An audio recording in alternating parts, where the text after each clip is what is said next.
thank our sponsor, Bartlett Tree Experts. They're here somewhere. Thank you very much for sponsoring this. This has been great. We've been learning a lot on international practices, and we're going to learn a lot tonight about the challenges and rewards of international practice. So we also have another event coming up next 29th, which is next Tuesday. It's going to be at Trespa Design Center. It's about the importance of research in doing international work, so it should be a very interesting panel as well, so I hope you'll join us at that. We are offering CEUs tonight, so if you want a CEU credit, there's one credit available. Make sure you fill out the evaluation form, sign in on the sign-in sheet, and get a certificate on your way out. You have to hand in the evaluation form before you get the certificate. We also have a few other events coming up in May. I just want to tell you briefly because you can go look online, and they're also on this. But we have some great tours coming up: Governor's Island, Randall's Island. We have an urban sketch crawl. We have a book talk. We have a lot going on. So please check our website and come to our events. We'd love to see you, and please become a member as well, because your membership helps support the organization. So I'd like to introduce Jennifer Nitzky, who will be moderating the panel this evening. Jennifer is a landscape architect with Robert A.M. Stern Architects, and Jennifer is also our president-elect of the New York chapter of ASLA, and she will be introducing the panel. So thank you.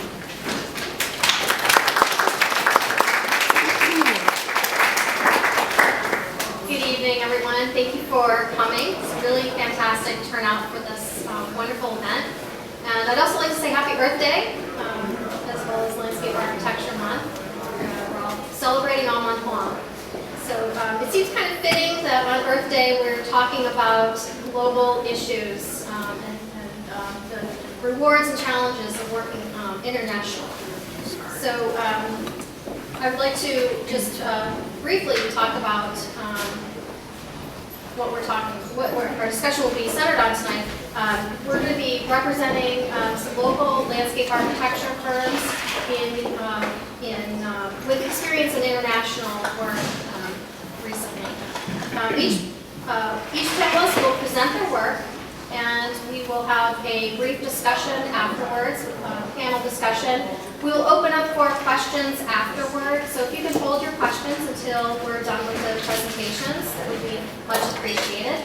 And at the conclusion, we will have a little social gathering back to continue our conversations. If you are on social media, those who know me know I'm on social media, so I feel obligated to mention, if you'd like to tweet or post photos or quotes or anything from tonight, please feel free to do so. You can use the hashtag LandArch, that's LANDARCH, or hashtag NLAM, which is for National Landscape Architecture Month, and everybody locally will be able to follow along with our conversations. So I'd like to introduce our panelists for this evening. We have Laura Starr, who is the principal at Starr Whitehouse Landscape Architects and Planners here in New York City. We have Michael Weber, Director of Landscape Architecture at Robert A.M. Stern Architects. We have Yue Li, who is from OLIN Partners in Philadelphia. And Jason Hellendrung from Sasaki Associates in Boston. So I'd like to start out our presentations with Laura Starr. Thank you.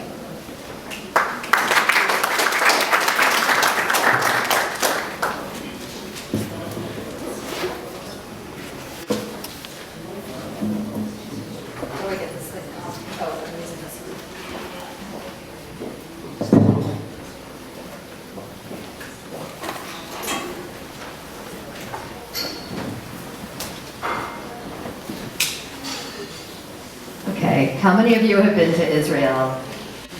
A few, okay. I'm going to present two projects that I worked on in Israel.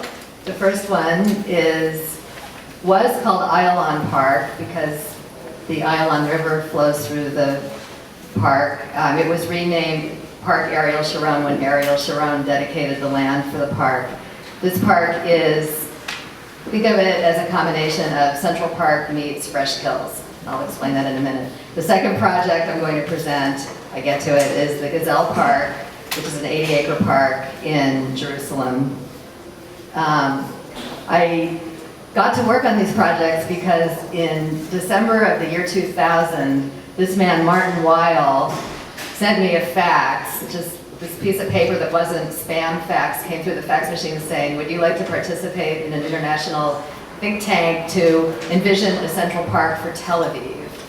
And I read it a few times and was like, what? They really want me. So Martin was the head of the Israel Museum for 32 years. He basically built the Israel Museum. He has a PhD in art history, and he took that experience and that knowledge and saw that Tel Aviv was this very dense city that desperately needed a park. I'm just going to skip ahead to the site. So he saw this landfill, and he said, this is such an eyesore. This landfill is on the axis of every international flight coming in, flies across Jaffa and Tel Aviv over this garbage dump of 50 years worth of Israeli garbage and lands at Ben Gurion Airport. And he said there must be a way to re-envision this, to make something attractive out of this, to make this into a symbol of hope and future thinking in Israel. So he pulled together a team of a small group of international park experts. I had been the head landscape architect in Central Park for a number of years during the formative years of the Central Park Conservancy, and I had spoken at a conference in the Netherlands, and Martin is Dutch, and a friend of his from the Netherlands recommended he invite me onto the panel. So that's how I got involved. The reason this land is available to be a park is it's in the floodplain of the ASLA-NY River. You can see how all these streams that start in the Judean hills many of them start on the west bank side of that green line. So Israel doesn't have control over the uppermost part of this watershed. And then as you go down the hill, it's extremely urbanized. So the best place to do flood control for the ASLA-NY River, which floods in the winter, is in this green space there, this park. Here you can see the effect in the winter in the desert of flood waters that accumulate in Tel Aviv. It's really can be very devastating. So because this was floodplain land, people didn't build in it. Israel is a very rapidly, aggressively urbanizing country, but the floodplain did not get built in. Instead, people just started arbitrarily dumping garbage here with no plan until this garbage dump that you see here now came into existence. Then, in one of these winter rains, the dump collapsed, and it was this major, brownfield pollution problem, and that's when people started coming together to try to rethink the landfill and create this park. And so Martin said to me, okay, we want it to be like Central Park, and I thought, well, okay, Central Park, like Park Sharon, was also kind of at the edge of the city when Central Park was conceived. Manhattan was pretty much in the southern end of the island. And the question was, well, how do you envision a park? And Olmsted and Box looked to the American view of nature, which was the infinite Hudson River School, layers of nature, forests, rain, moisture, right? That's what they drew on for their vision for the park. So the question I had was, how can we get at the Israeli, what's their culture, what's their view of landscape, and how do you adapt to their climate? So I think one of the biggest issues working internationally is getting in touch with the culture and the climate of the place. And in Israel, it's a land that's been settled basically forever, since humankind, and their view of nature is really a cultivated landscape. It's the orchard. And this became one of the really important themes for the park because not just culturally, but ecologically, orchards require a lot less water and maintenance than lots of other types of landscapes. So after the first international conference, with a small group, Martin asked Neil Kirkwood, who was then the chair at Harvard, and me to put together this international workshop. So we brought together Israeli professionals with a team of international landscape architects and ecologists to develop a vision for the park. And the idea was to come up with short-term things that could happen right away, but then a long-term vision for the park. And you can see you probably know a lot of the people that were involved: Peter Latz and Ken Smith from New York, Mario Shetman from Mexico City, et cetera, et cetera. There we all are on top of the garbage dump. And what we decided to do was to divide the park into 4 topics. The landfill was called Korea. So we had one team just focusing on the landfill, one team focusing on water and ecology, both the flood mitigation but also water supply. And then the issue of circulation, because the park is surrounded on 3 sides by highways, so it's very hard to get to this park. And unlike parks in America, where people can take subways to them on Saturdays, which is the major park day, in Israel, because of kosher religious laws, basically religious laws, people cannot, the public transportation system in Israel doesn't work on Saturdays. So there was this whole issue of getting to the park by car on the heavily, the day that, for secular Jews to get to the park by car on Saturdays. So that was also an issue. And then the question of what would be the character of the park.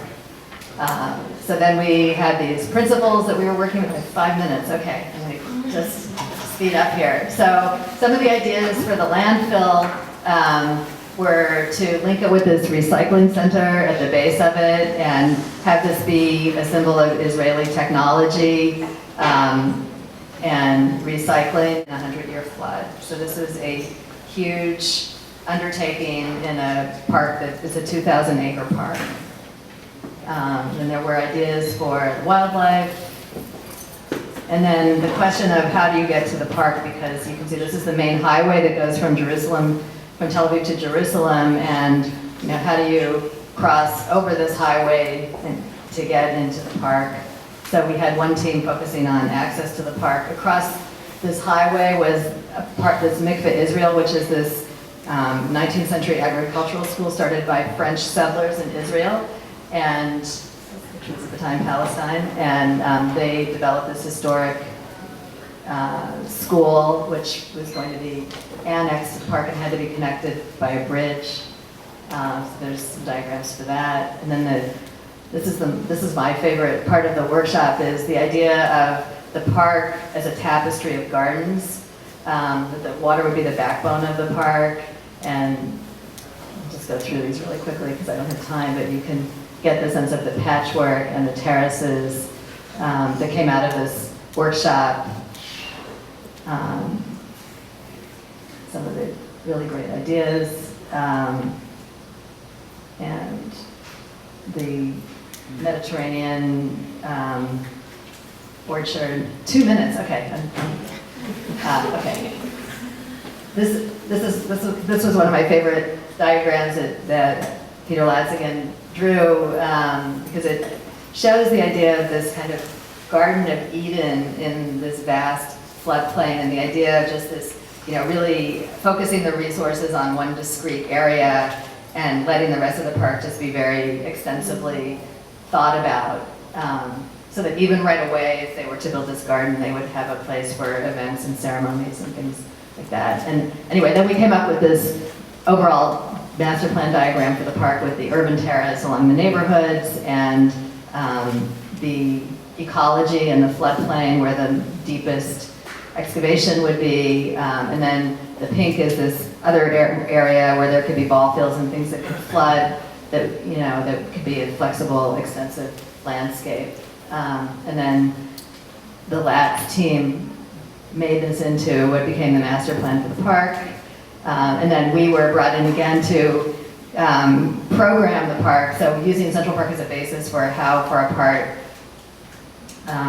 conversations had to be in restaurants and how big ball fields and event places should be.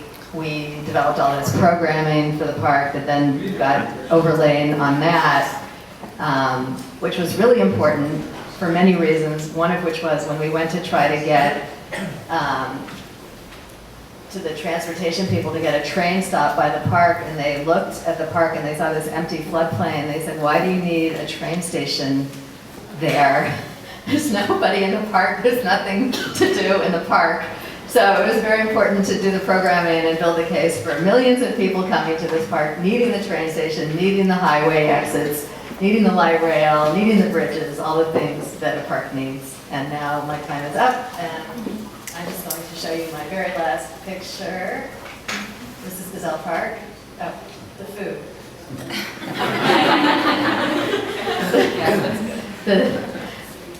One aspect of working internationally is just getting to eat really wonderful food of other cultures. Okay, thank you.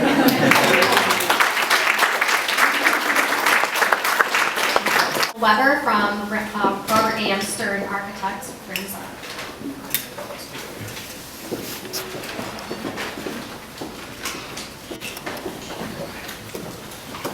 Okay, I'm the Director of Landscape Design at Robert Stern Architects, and we are 11 landscape architects who work at Ramza. We only work on Robert Stern projects, so we have somewhat of a limited clientele, but quite a rich variety of projects.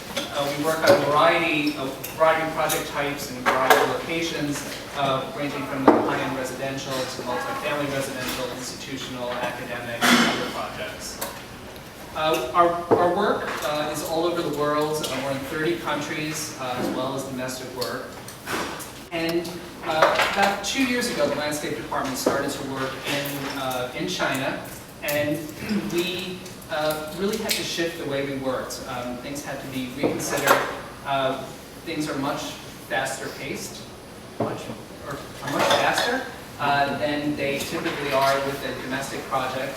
As well as the communication. So there's a couple of images here. Our office works a lot in model form.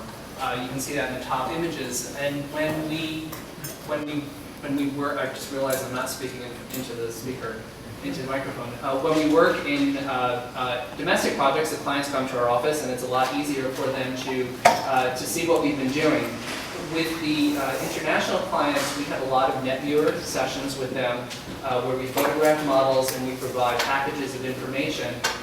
We also have people in the office who bridge the language gap for us in my department as well as on the architecture side.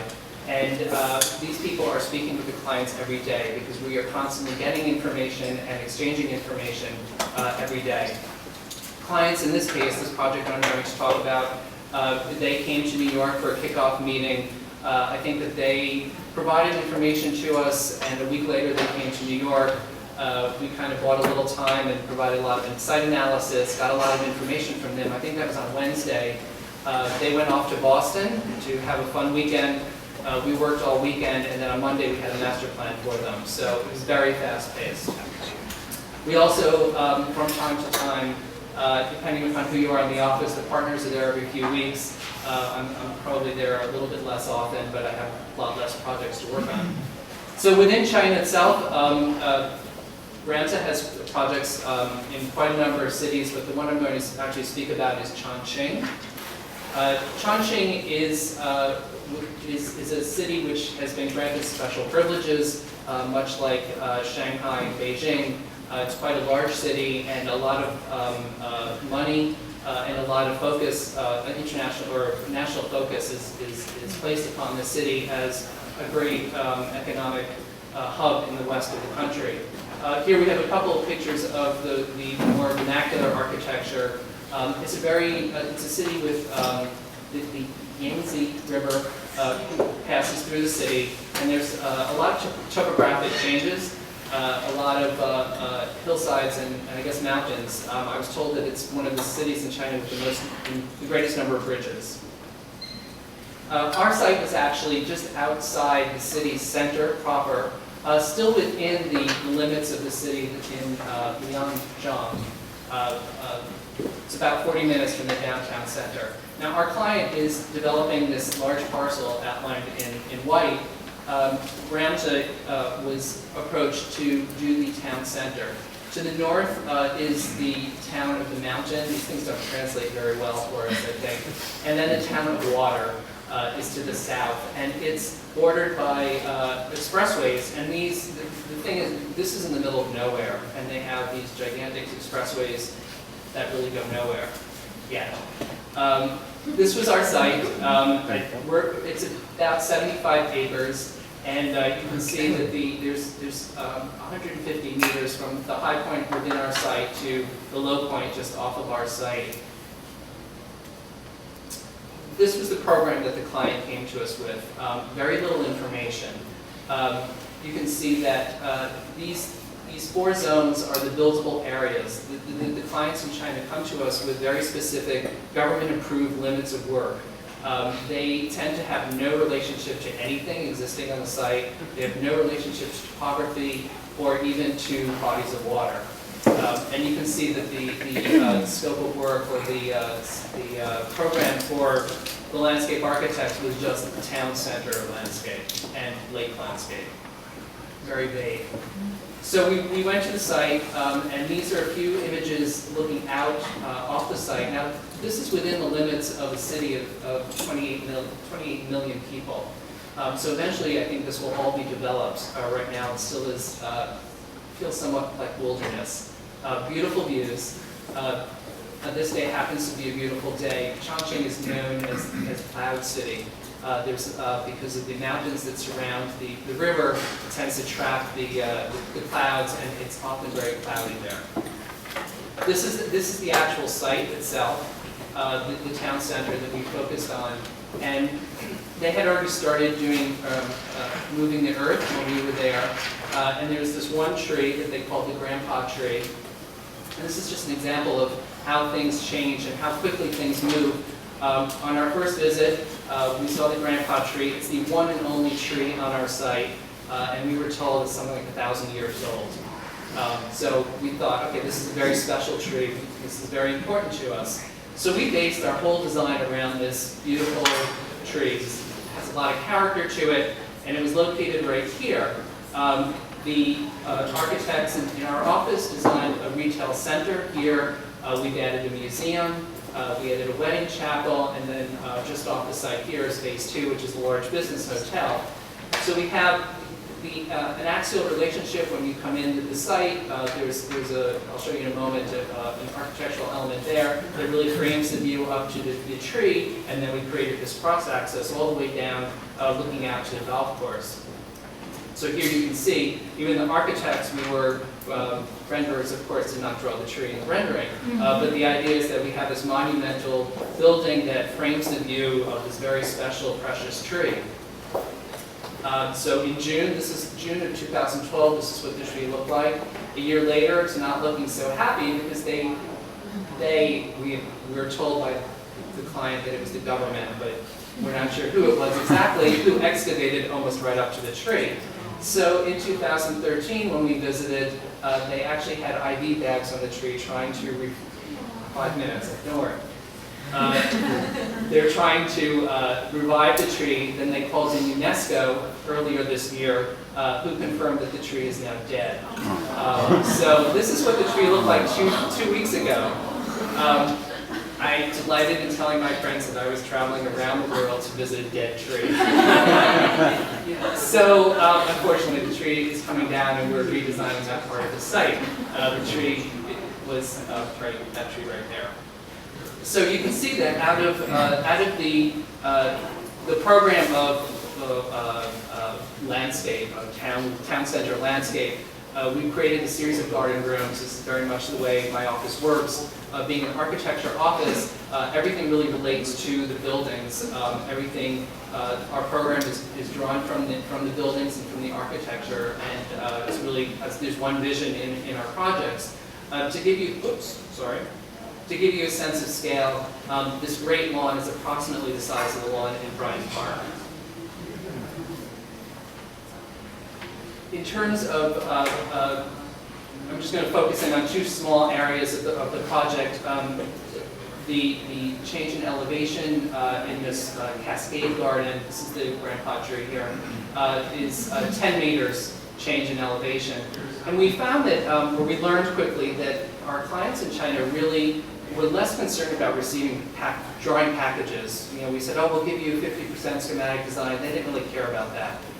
We now provide a set of drawings at the end of the process. But in between, we give them packages. We do these net viewers every week, every few weeks, depending on where we are. And this information, when I was there 2 weeks ago, they didn't even have my drawing set there. What they had were all these different presentations we had done. And they really respond well to images, precedent images, and plans, and we do some sketches for them. One of the really things that I enjoy about working in China is that our clients really are looking for Western design. Every time we try to do something with a little Chinese flair, they say no, no, no. And they really respect what we do. Look at this cascade garden with these stone troughs and water cascading down. And they just fell in love with it. And what was the phrase? It's beyond beautiful, they said. They're going to find the money for this. I don't know how. We reviewed construction documents, and there are all these crazy details that would completely get value engineered here in the States. Another part, this is over in the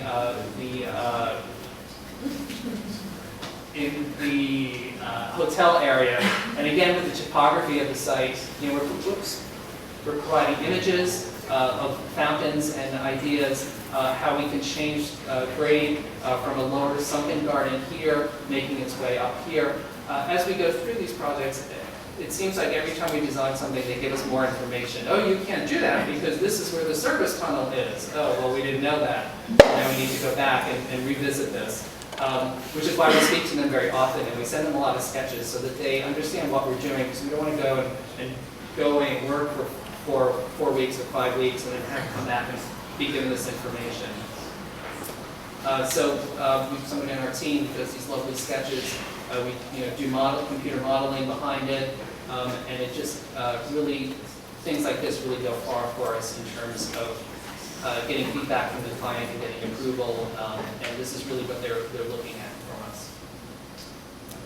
And this is just a last model of a last photo of our model, which has served us very well over the past 2 years.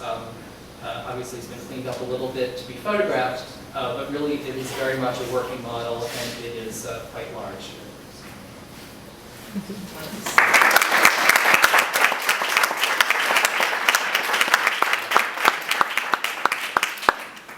Next will be Yue Li from OLIN.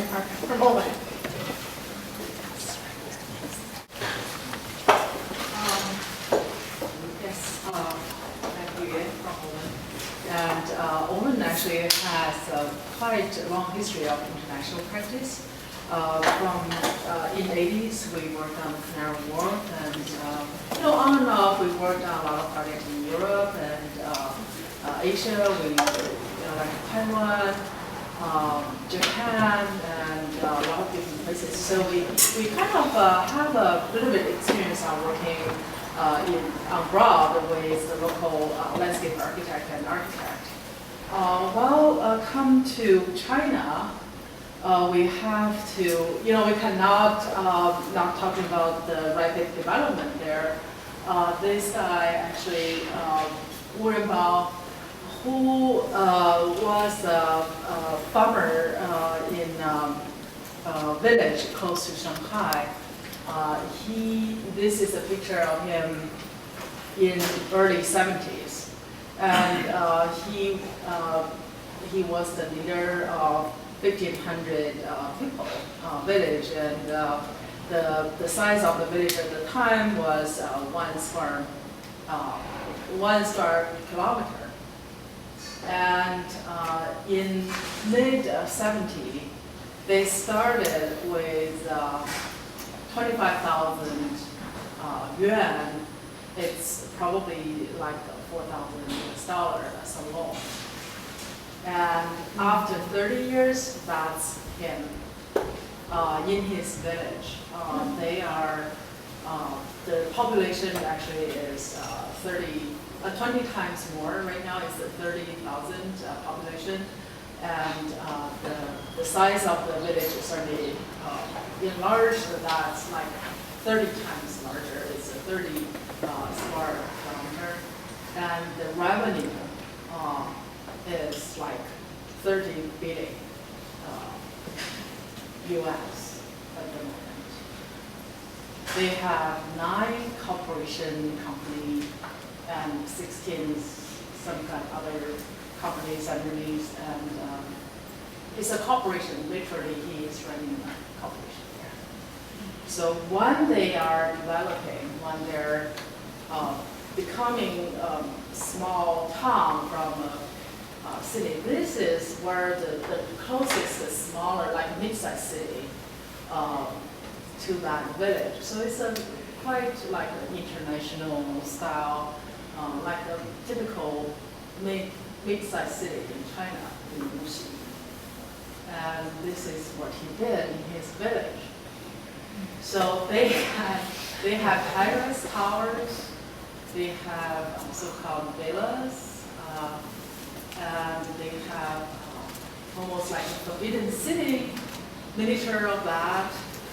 They have some bridges that are close to the local vernacular, towers, multi-story buildings that are residential, but it looks like some kind of pagoda in the temple area or things like that. This represents actually the trend in, I would say, in past 20, 30 years. People in China are searching for answers for their urbanization. And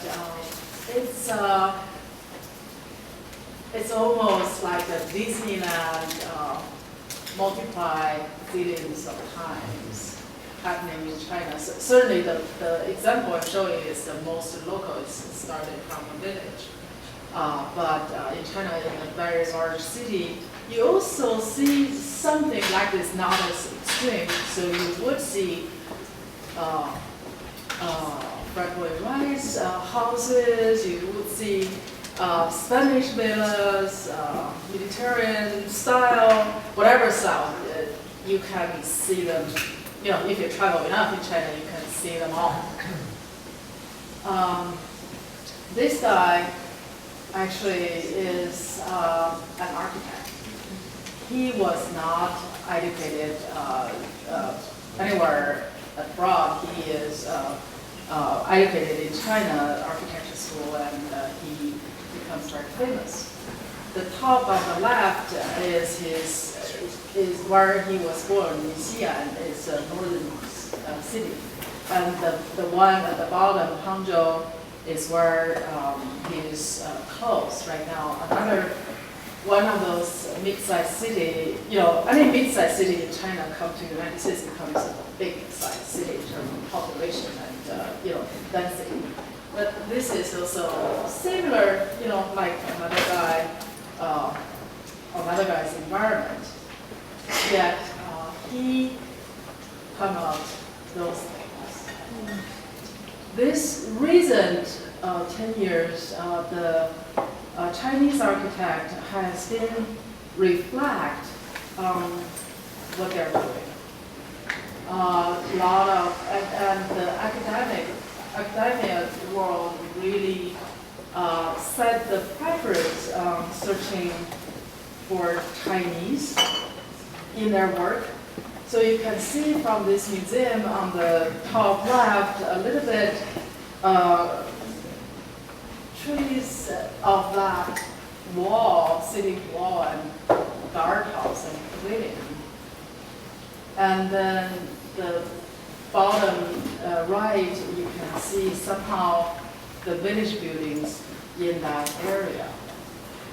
And they do want to use, they start to look at the local material instead of international material, and using more natural finish like the wood and fieldstone, recycled brick and tile, and so on.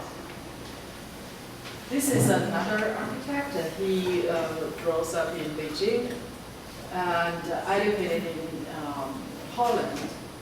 And this is what he did when he returned. And you can see it's the same, almost the same approach. There are a few architects actually becomes really famous there in China. Certainly there are a lot of offices that people, those are all professors. You know, the reason I'm looking at the professor university, I think they represent the next decade. You know, the move there, certainly there are a lot of commercial design architect in there. So you can see a little bit move to the direction that this is that actually closer to our design value. This is Vanke headquarters. They're the largest residential developer in China. This is their headquarters, and the landscape actually is a working landscape between the stormwater collection and the building itself. I think reaches the LEED at a very high level, although they didn't rate it, but it's sort of reaching that. So our practice, talking about that design environment, we are trying to moving to the direction we felt aligned with our value. This is one of the projects in Dalian, Northern City. It's a 4 city blocks with top the park city, the Greenbelt Park, and the retail street. The cross are the retail street, and the surrounding area are some are residential street and some are retail as well. The top, so you can see from the right side, the blue is the hotel and office. The salmon color is some rental condos, and the orange color are the residential towers people buy. So the value of this project was is we get to do different prototype of open spaces in that city, the city greenbelt, the retail street, the inner courtyard. Again, as Michael pointed out, they're very visual oriented. We have to fit them in those kind of 3D stuff so they can understand and they can relate to the project. This is one rendering, and on the right is they're under construction. They're very fast. You know, it's like just built like a tower built like 5 months, no problem. So the next project is in Hong Kong. It's located in Sasaki. It's a historic tourist town in Hong Kong area. So they're having this so-called golf and tennis academy. Basically, is a resort, having people come to learn those sports, and at the same time, they have common accommodations, hotels, rental units, and single home. And the longest rental period would be half year, and the hotel certainly is counted by days. And there's a clubhouse. This is designed by Renza architect. The Dalian project, the architect also is Renza. I have to acknowledge that they are our client on this. So the elevation change actually, because it's in the mountain, is very large. It's like 44 meters from one end, the lowest corner to the highest corner. And the program of this is intense. We are trying to help them to create this atmosphere of countryside because it's what needed and is most fit for the mountain context. And this is one of the major landscape area. So they would do school group activity at the pool, spa on the top, private garden in the middle, and in the lower section, when they don't have school kids, they would have wedding, they would have rented space for large corporation events, and so every inch of the site is like a double, triple program. In a way, the design is very challenging. You have to provide this flexible space so they can do all kinds of things at Very thanks. Next speaker is Jason Hellendrung from Sasaki. Thank you. Good evening. Thanks for having me here. How's the audio for everybody? Good. I'm going to talk a little bit about our practice and our work and our journey into our work in China. So Hideo Sasaki founded our firm in 53. Last year was our 60th anniversary, so 61 years. And he founded it really in collaboration. He had come to Cambridge, was teaching at the GSD, had these relationships with architects and planners at GSD, but also at MIT, and it was really about collaboration and collaborative problem solving. And that's really, I think, the foundation of how we still like to work. About 2 years ago, we opened an office in Shanghai, but we're primarily in Watertown. We got about 235 or so people in Watertown. Architects, landscape architects, planners, urban designers, a few civil engineers and ecologists. It's pretty even. About 75 or so architects, interiors, about 60 or so people in landscape architecture. That includes a handful of civil engineers and a couple of ecologists. And then about 65 or so people in planning and urban design. So a pretty good, even mix in that group. And then our office in Shanghai is about 8 people, kind of a mix of planners, urban designers, and landscape architects. We'll talk a little bit about our process of getting there and how we work. But we're broken into 2 studios, and we work primarily out of Watertown. In our office, we're in an old mill building right on the Charles River, right across from Boston. 2 studios, campus and urban, kind of mixed half and half. Campus is doing a lot of institutional planning, master planning for colleges and universities, and built landscapes and architecture. This is Ohio State University, Utah State University, where we did an arts district master plan, and then this was their recital hall, working on that architecture, and then kind of integrating into the landscape. Drexel University in Philadelphia, one of the rec centers, that came out of kind of a small district plan and kind of this merging of exterior and interior space moving in and out. And then our urban studio, and that's really where a lot of our work internationally is kind of housed within this studio. Kind of a mix of work, and just kind of touch on some of the work. Green Acre Park, I was looking at some images, so I added this because it's just such an unbelievable space. But a few decades ago, but at the same time as Paley Park, and just an amazing space and looking at social life of small urban spaces. And our work really kind of mixes everything. Revitalization of urban corridors. This is Euclid Avenue in Cleveland, a great bus rapid transit project, really transformative for that city. And you can see some of the reinvestment that's helping to drive in the ridership on this transit corridor. The U.S. Capitol Visitor Center. So an Olmsted landscape that was worked to incorporate a new 400,000 square foot expansion in this historic landscape.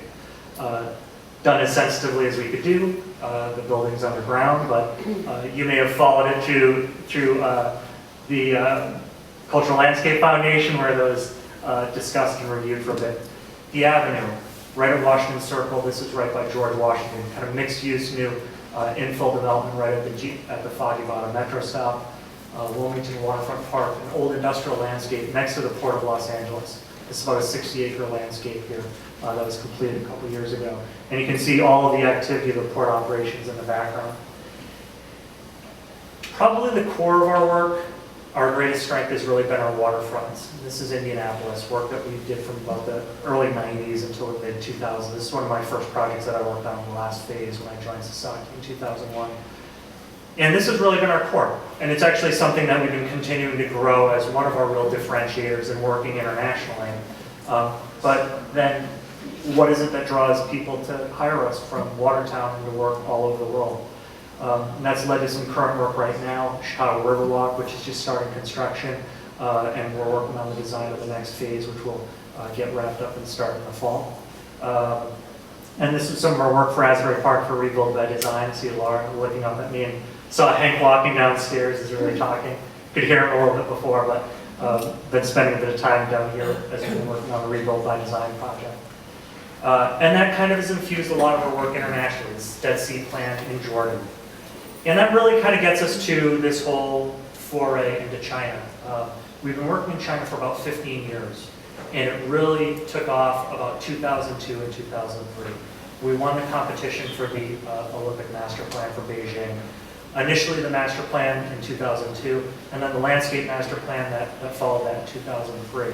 And kind of worked with them on refining that master plan, but ultimately weren't involved with the implementation of that.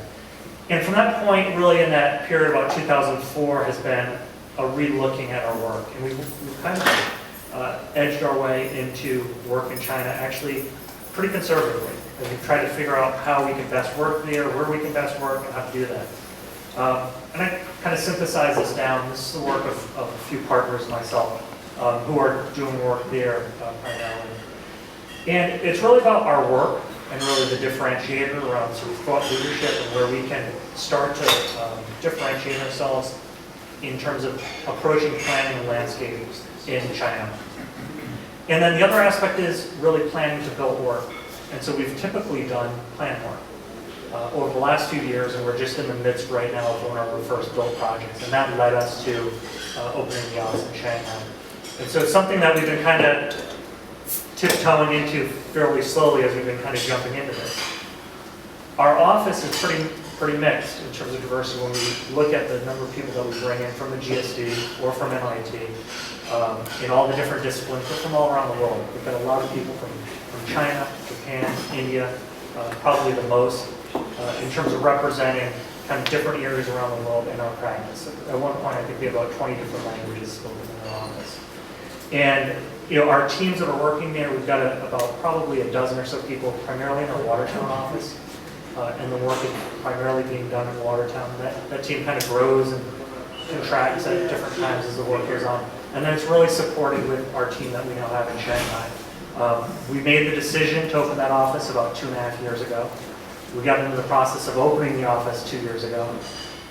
Going through the process of opening an office in China, it opened officially a year ago.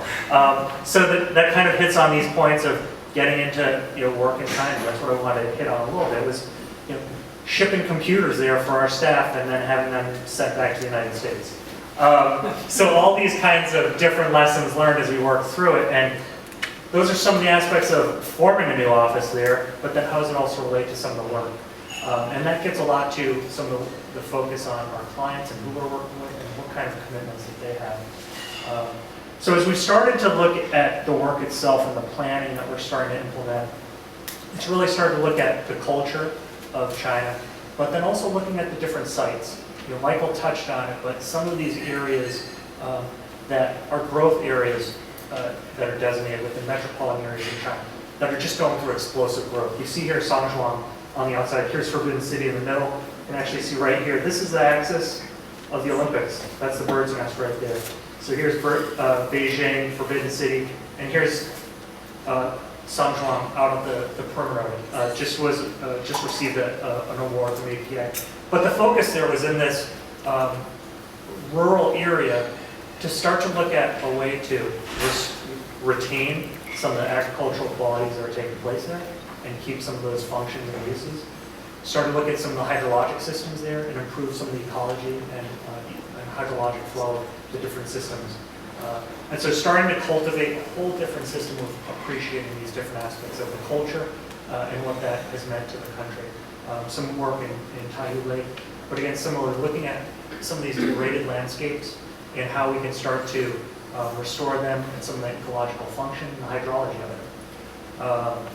And starting to look at some of these opportunities, working with some select clients. A lot of our client groups are private developers that are designated by the government.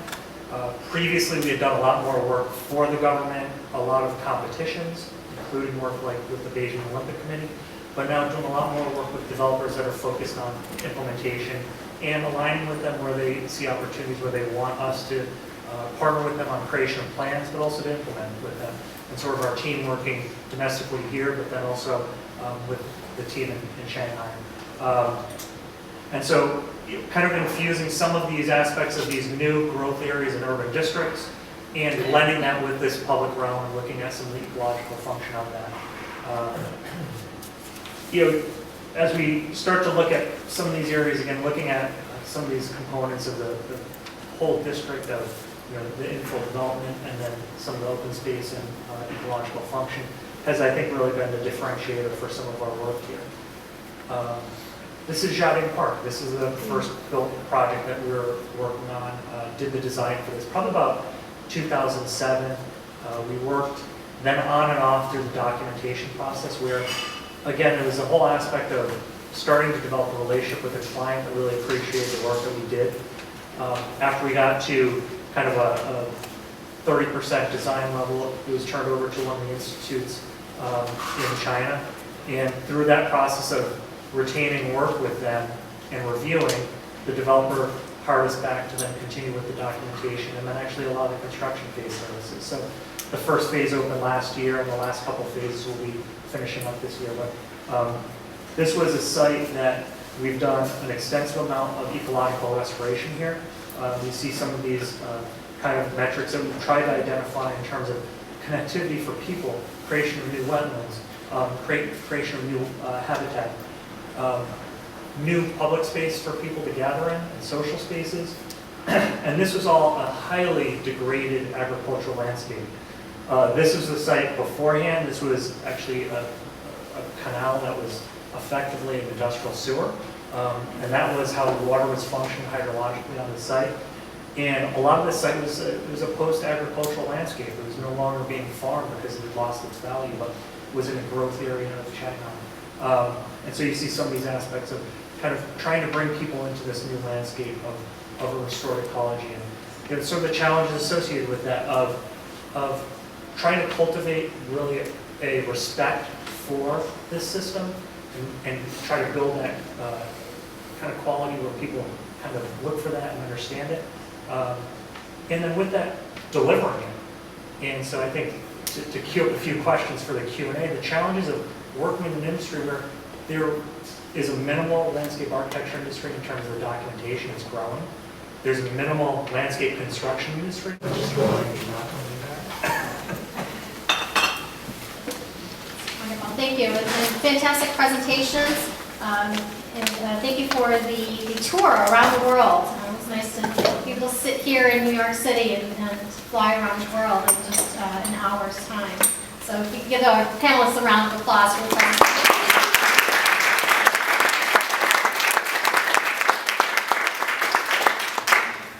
So I'm going to go ahead and start with a couple of basic questions. I'm sure that people in the audience have some additional questions as well. But I think one of the questions everyone might want to know is how did you get the international work to begin with? Was it a competition? Was it through personal contact, personal relationships? So why don't we just go across the room and... I'm honored to sit beside you, so I can imagine I start every question first. Yeah, the next time we'll take turns. Okay. So actually we're quite traditional. You know, in the United States, how we get the job is through a lot of times through architects. We are 70 people practice, so we have a lot of project, and China's project is sort of one of those type, and some of our projects actually comes from the architects we have been working with, like Richard Mayor's office. You know, we have worked with those architects for decades, and we continue to work with them. We did actually a competition for the Beijing Olympic. Had with Sasaki. Certainly, we didn't win. Otherwise, it would be a different picture today. And we also did the competitions for the Shanghai 2010 Expo. We almost won that. I should say we won that competition, but we didn't win the job. That gave us a little setback, because, like competitions in China not always land a job. So these reasons, intense work actually started with Ramza invited us to get on one of their projects in 2009 that landed our first build project in China. Practice is very successful in getting projects in China, apparently. I tell people I'm spoiled because I'm an office of a team of 11 people, but we have all the advantages of a large office. So we, during the recession, our office started looking elsewhere for work, and we made a conscious effort to focus on China and spent a lot of time and honestly a lot of money tracking down clients and figuring out how to work there. As landscape architects, my team really benefited from that. So I kind of, like I said, I have a captive audience in terms of my clientele, and everything comes through the architects. Well, as I said, Martin Weil, who was the director of the Israel Museum, had heard about me because I used to be the head landscape architect at Central Park, the chief of design, and I had given a lot of tours to international students of Central Park. One of the tours was somebody I went to the University of Pennsylvania with who was a teacher back in the Netherlands, and his class came to visit, so they met me, and then one of them got involved with this park in the Netherlands and invited me to speak there, and then this other professor heard me. Anyways, personal connections, and he recommended me to Martin Weil. So, and basically since then, the projects I've been involved with in Israel have been through mostly Martin Weil. And through the collaborations in Israel, though, we've been invited to do other international work. We've collaborated on proposals with other Israeli landscape architects, and also we've collaborated on some proposals with Peter Latz. So I guess for me, I would say it's personal connections. I would also say that I, don't aggressively seek out international work because I have a child, and it's a lot of, our practice at Starr Whitehouse is 13 people, so it's a lot to be away from the office. I mean, I get a lot of energy from doing international work, but it also has ramifications on the home front. Did anybody read the bios? I saw it. Did anybody notice that I don't work in China? No, I'm here. A couple of my partners couldn't be here tonight, but work with them. And so my work is domestic. I also have a 3.5-year-old, so I don't like to travel internationally for work, at least. But our work internationally probably started in the 70s, competition for the Kuwait waterfront, and then worked on the design for that. And that was a project that kind of people talk about in the office. I certainly didn't work in the office in the 70s, but was a project that a lot of people did. There was a huge team that worked on that for about 5-6 years, from the late 70s into the early 80s. And I think being the oldest firm of the group here, 60 plus years, really reputation in working internationally. We've worked kind of all over, a lot of work in China, but we initially did a lot of competitions from about late 90s until really about 2004, and that was sort of post Beijing Olympics, because we kept finding over and over that we would win these competitions, but we weren't awarded. And so we really rebooted it and completely restarted at that point, and then started to align ourselves more with developers that were designated and were focused on building projects and implementing them. So that's a lot of our work there. And it's, I think, kind of across the board. We've got a few areas where we're doing institutional planning in different areas. We've done a lot of work in Singapore. We're doing a lot of work in Monterey, Mexico right now for Monterey Tech, where we did their master plan. And it's through a lot of different relationships on the institutional side with people building their own institutions. So I think it kind of hits on all different aspects of the work. There's a lot of different institutional projects that we're doing where different countries are partnering with U.S. institutions. So they might have a MIT or Columbia, campus that they're building in partnership in China or the Middle East somewhere. So we're doing a lot of work though, and have been doing a lot in the Middle East, along with the China, starting to build a lot more in Central and South America too. I'll hold the mic because I think it comes back my ways. Great. Great, thank you. So as part of the title of our event tonight, what are some of the challenges of working internationally and with international clients? And whoever wants to jump in. I'll start and send it back the other way. I think the biggest challenges are probably speed in terms of project delivery is a big one, where things move at just a much faster pace than the United States. They work around the clock. A lot of the work that is being done in terms of documentations with the institutes. And so it's kind of young interns that are working kind of 18-hour days in a lot of instances. I think probably language can be a barrier, but our teams are primarily Chinese speakers and speak Mandarin, so it isn't really that much of an issue for us in terms of how we're structured. And I think probably the biggest challenge is sifting out, kind of finding the projects where people are really focused on implementing them and kind of evaluating that. And, working with developers to kind of cultivate that understanding of how we want to work. I talked a little bit about that kind of understanding of the culture agriculturally and ecologically, and trying to restore some of those and make those the foundations of some of the work that we're doing in some of these designated growth areas. And so it's a matter of finding developers that have similar kind of ethics around that. Well, I've had a lot of challenges working in Israel. The first time that I had to negotiate a real contract over there, found myself at the table with 4 Israeli men, and when it got tough, they just switched to Hebrew. Synagogue Hebrew is not the same as contract negotiating Hebrew. So that was, I think next time I had to do that, I would bring a translator with me and maybe an attorney.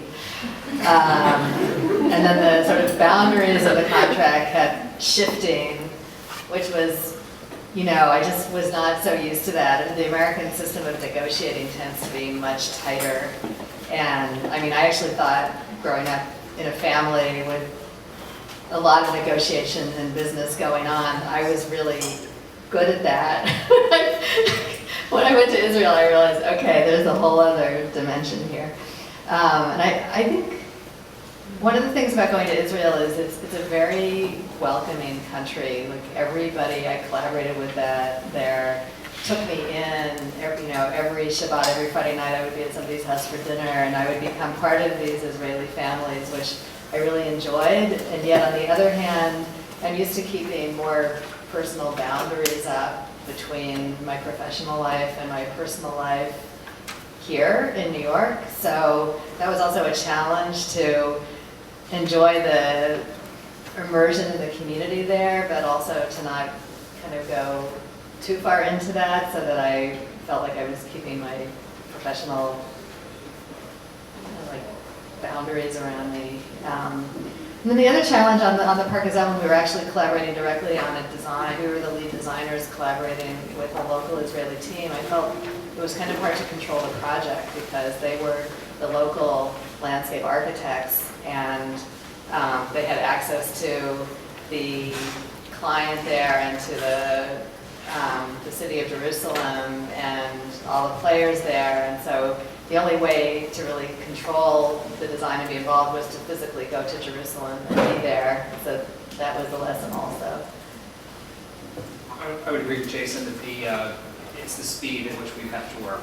And the lack of information. Sometimes I feel like we're figuring things out before the client has given it any thought.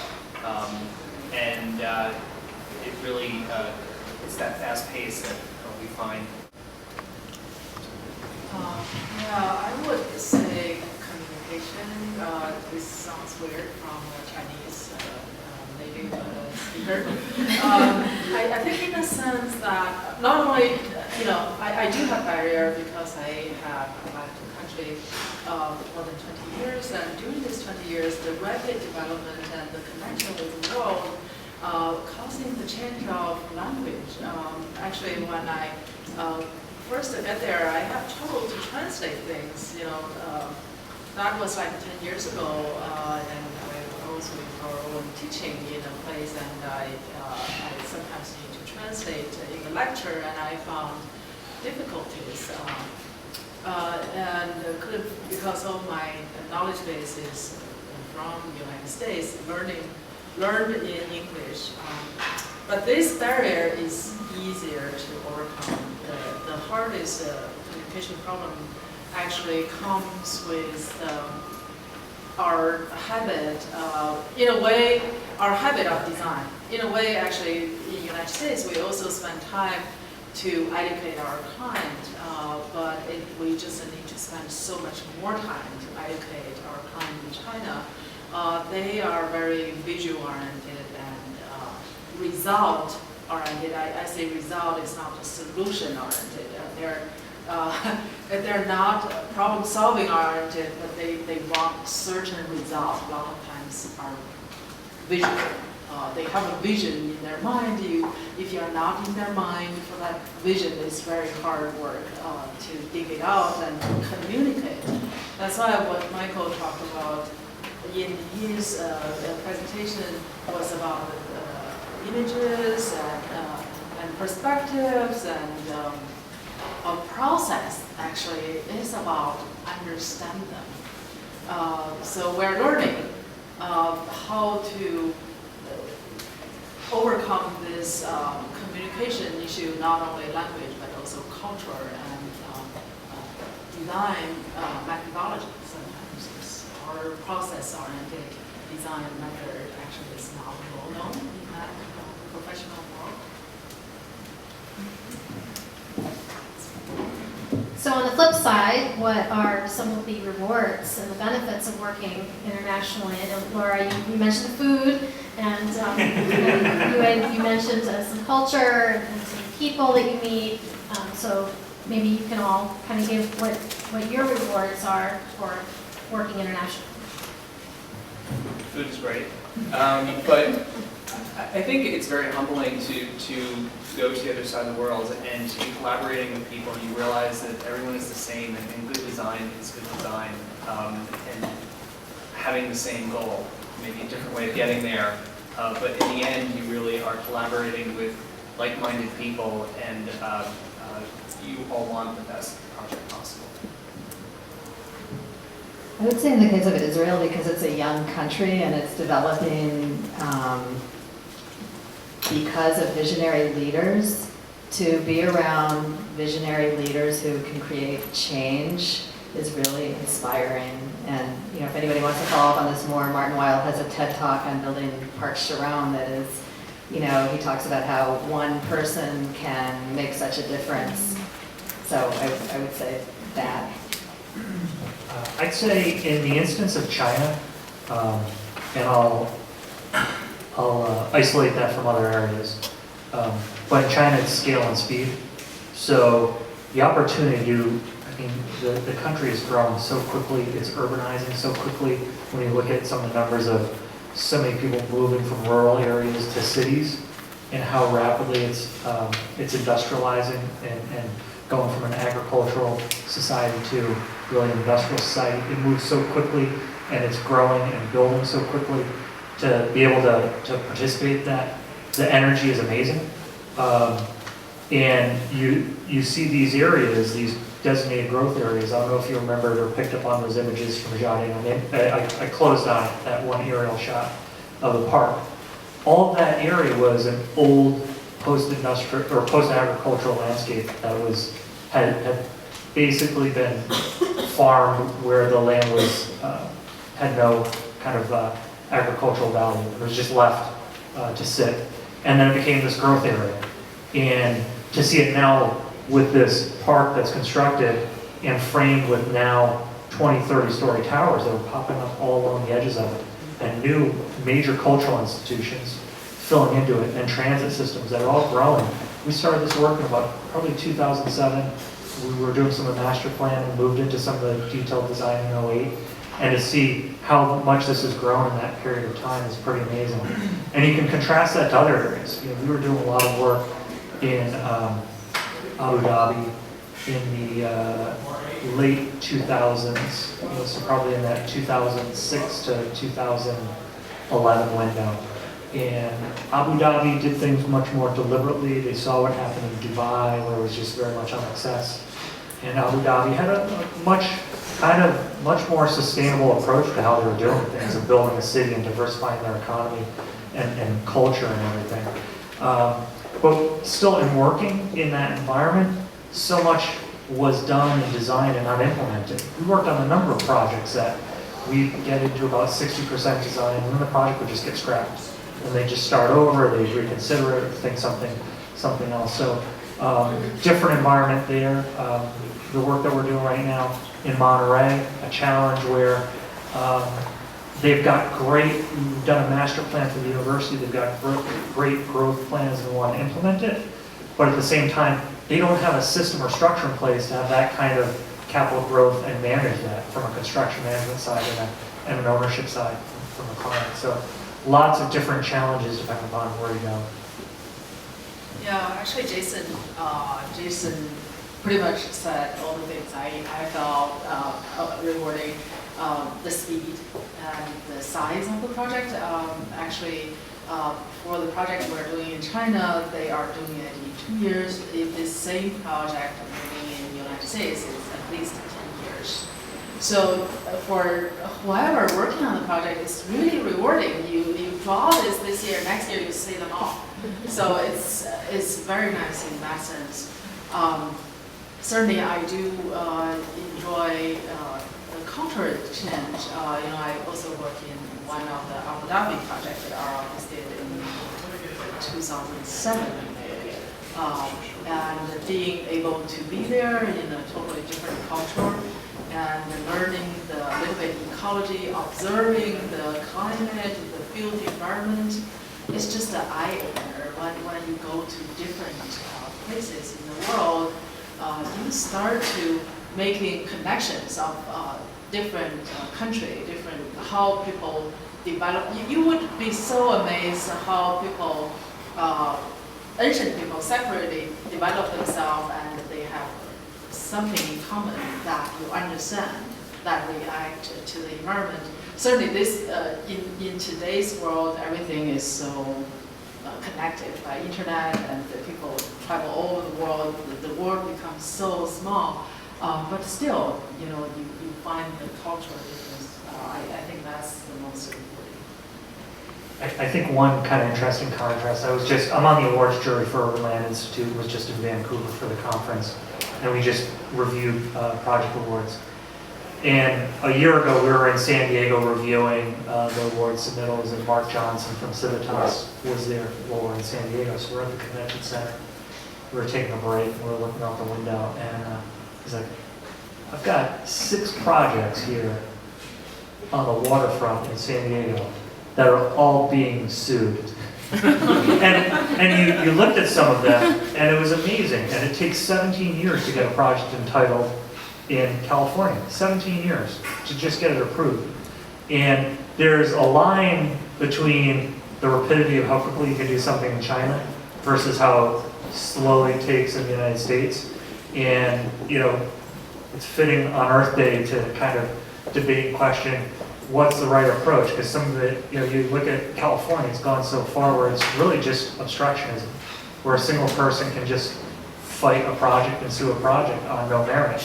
And you see some of the environmental review and what's the great things that come out of the NEPA process of reviewing projects and having public review on it. But there are areas where you see it's gone a little too far if it takes 17 years to get a project completed, even if it's a great project. I remember being on the harbor in San Diego, and their convention center backs onto the water, and you've got parking lots and loading docks for the convention center. Then they want to do projects to expand the convention center and actually have some new hotels that are front on the harbor and actually activate this public realm rather than being a parking lot and a loading dock. Yet it's being sued, and what's the right approach and attitude and timeline to providing an appropriate review process to allow implementation. Do we have some questions from the audience? I'm going to pass this. You can also just shout if you want to, make sure you're articulating that. Do you want to actually hear? Let's make you nervous. I want to play my Yeah, Jimmy Kimmel or something is going on. Well, this is for Jason, actually. I'm interested to know what are the drivers behind the ecological components of the projects you're talking about. Is it regulatory driven? Is it the wishes of the client? Is it pressure from the markets that the clients are serving? Is it suggestions coming from your office, something else? A lot of it is actually coming from our office, and it's what we're trying to infuse, and it's what we've really seen as our differentiator, bringing some of our experiences here, working through that process, starting to instill it there. Because in a lot of instances, there is not the review process, and things move ahead pretty easily. Some of the challenges that we found is lack of information. So when you're starting to look at some of these systems and trying to understand them hydrologically or ecologically, you don't have the information. And so you're trying to use your best judgment to make some of those assessments, to look towards the future and how to really model hydraulically how a new restored creek will flow. But it's really a lot of what we've tried to infuse and view in our work as we're doing that. I really want to apply for Sasaki. We had been doing work in Ho Chi Minh City, and it was a 2TM plan, sort of a growth plan for their downtown.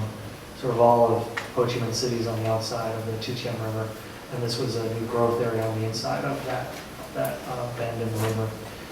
And it was sort of a designated growth area, and he had to go and participate in a hearing with the People's Committee, and it was like 12 hours long, and we were getting, text from him and emails from him, and he's like, these people are continuing to talk about the plan and what they don't like. I can't take it anymore. Send in Diet Coke. I'm on hour number 9, but pretty limited in terms of the public participation on it. So that was just directed. Well, our projects were all based in public participation. The process that we organized in Israel for Park Sharon was not only design professionals, but we brought in the mayors from the surrounding towns and interviewed them during our charrette process. And the most interesting thing was the mayor from B'nai Brak, which is an Orthodox Jewish community. He said, when you design these playgrounds, you need 100 swings, not just like 6 swings. These big Orthodox, they have a lot of kids and the classes are huge. That became a really interesting inspiration for design, the idea of designing at that scale for so many kids. And yeah, there was just so much information that when we were doing the programming, reaching out to all the diverse communities around the park and finding out that, one group of people wants to barbecue in the park, and for another class of people, barbecuing is not elegant, and, picnicking is what they want. They don't want to see any barbecues, and, on and on from there. So yes, it was all based in public participation. And at Starr Whitehouse, we do, almost all of our work has public participation in it. So that's probably why one of the reasons we were encouraged to work in Israel. Well, we haven't done the public project there in China, but what I heard is, very straightforward, no public involvement for this kind of thing. In a way, China right now, the government are still organized in a very central power kind of way, and it's, I have to say, it's now to the degree of democratic as we are. It's now, in terms of the political system, I would say it's now none of this advanced as the Western world. So this public participation for the planning and architecture and design simply are not there. I think actually moving forward, probably more on the other aspect in the political, probably they need to start from political process to get more public participation. That's the first step, and then talking about architecture. Compare with political process, architecture process is so much smaller scale.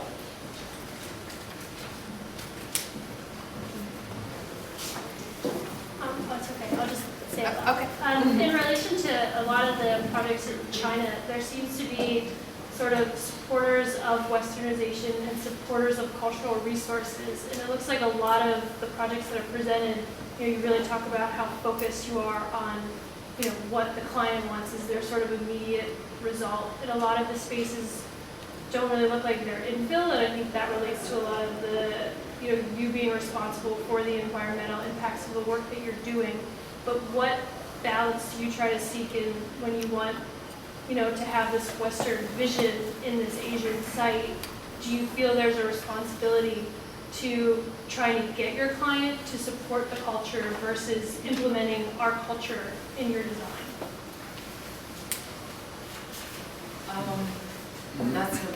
That's a great question.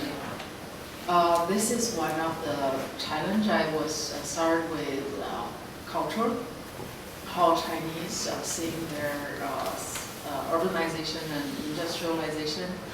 I have to say that industrialization and urbanization, the modern version of it is entirely, for Chinese, they're imported.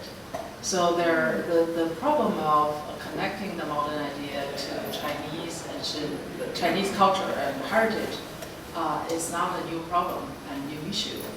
And if we're looking into this in a progress view, a progressive view, I don't see that's a huge problem. I always tell our client they need a Western landscape or architecture, but they would end up a Chinese one because everything we work with them, the functional issue and the value of the culture and what people likes, what people don't like, that completely reflect the current thinking of Chinese. And they are completely, most of them educated in China and absorbed all this cultural heritage. A project in China by some architects, and it was a big city, I forget how many acres it was. And these architects had never done a project of that scale, and I asked them, I said, well, how did the client contact you? And they said they got us off of the internet. And I said, well, do you know the client? And they didn't, and I said, well, I'll come to one brainstorming meeting with you, but we don't want to do the project with you. And it ended up being a scam. So, I guess I always try to check out our clients, whether they're around the corner or overseas, just to know what I'm getting into. I think our office has turned down projects, but we spend a lot of time cultivating our relationship with our clients. We really have, quite honestly, a handful of clients in China, and they just do a lot of projects there. And there's kind of a joke in our office that every time a partner goes to China, they come back with a new project. We just hope that we don't have to start the next day when they get back to the office. I guess the challenges really is about culture. Like I said, one of the challenges is about the culture. But because I'm Chinese, I think I understand a little bit more about this infused things that in modern society you can really, at this point, you cannot separate Western, East, and Europe, America. Everything is sort of a mixed together. We're getting ideas from each other so quickly. Each second, everybody is exchanging ideas and things like that. So, in terms of the problems, sometimes we do have problems. Again, we have the similar things. We also screen our clients. We don't go with just everybody, and we do have sometimes have issues with time. But I think so far we pretty much be able to solve them through the conversation, we haven't planned that, we felt, oh, it's terrible, we should never work with them again. We haven't had that situation. I think we've filled up our time slot, and I really appreciate all the questions from the audience and our panelists, our four panelists tonight. Thank you very much for joining us, and very interesting presentations and very great discussions as well. We will likely have video as well as probably photos on our website probably within a couple of weeks. And if you would like any additional information from tonight's presentation, go to ASLA-NY.org. It's always packed with lots of information. And of course, many, many events. We seem to keep filling up our calendar every month with even better events yet to come. So thank you again, everyone, for joining us this evening. And I think we've got a few minutes to socialize in the back of the room before we snacks and beer and wine.